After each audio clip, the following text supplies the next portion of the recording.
Disney reports first profit in key streaming segment continues to navigate challenges. Disney DS announced on Tuesday that a pivotal segment of its streaming business turned profitable for the first time, marking a significant milestone for the media giant. In its fiscal second quarter earnings report, Disney revealed that its direct-to-consumer (DTC) division, encompassing Disney Plus and Hulu, posted an operating income of $47 million. A notable improvement compared to the $587 million loss in the same period last year. However, it's essential to note that not all streaming services within Disney's portfolio were profitable.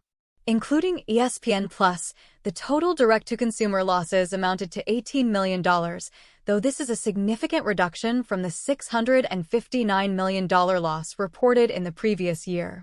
Disney anticipates achieving full streaming profitability by the fourth quarter of this year. Despite this positive development, Disney continues to face challenges across its various business segments. Over the past year, the company has grappled with a declining linear TV business, slower growth in its parks division, and profitability hurdles in streaming. However, a recent turnaround plan spearheaded by CEO Bob Iger has garnered increased investor confidence in recent months. Disney recently secured a victory in a high-profile proxy fight against activist investor Nelson Peltz. In terms of financial performance, Disney reported adjusted earnings of $1.21 per share for the second quarter, surpassing analyst estimates of $1.10.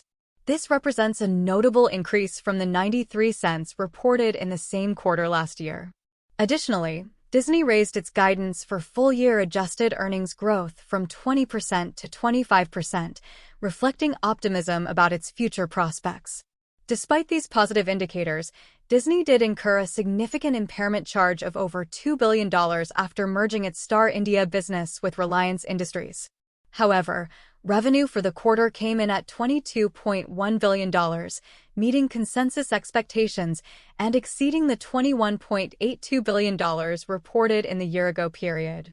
Looking ahead, Disney cautioned that results from its direct-to-consumer segment in the entertainment sector may be softer in the third quarter, driven by losses from its Indian brand, Disney Plus Hotstar. In terms of subscriber metrics, Disney saw an increase in Disney Plus subscriber additions during the second quarter, driven in part by charter cable subscribers receiving complimentary subscriptions as part of their packages. Disney added more than 6 million core Disney Plus subscribers, surpassing both its own guidance and Bloomberg consensus estimates of 4.7 million.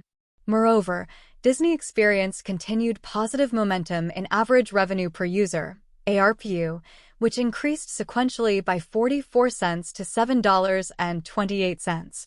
This growth can be attributed to recent price hikes and efforts to curb password sharing.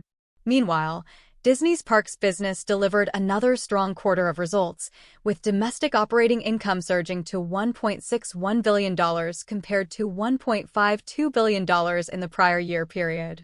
Overall, Disney's latest earnings report underscores its ongoing efforts to adapt to a rapidly evolving media landscape while navigating various challenges.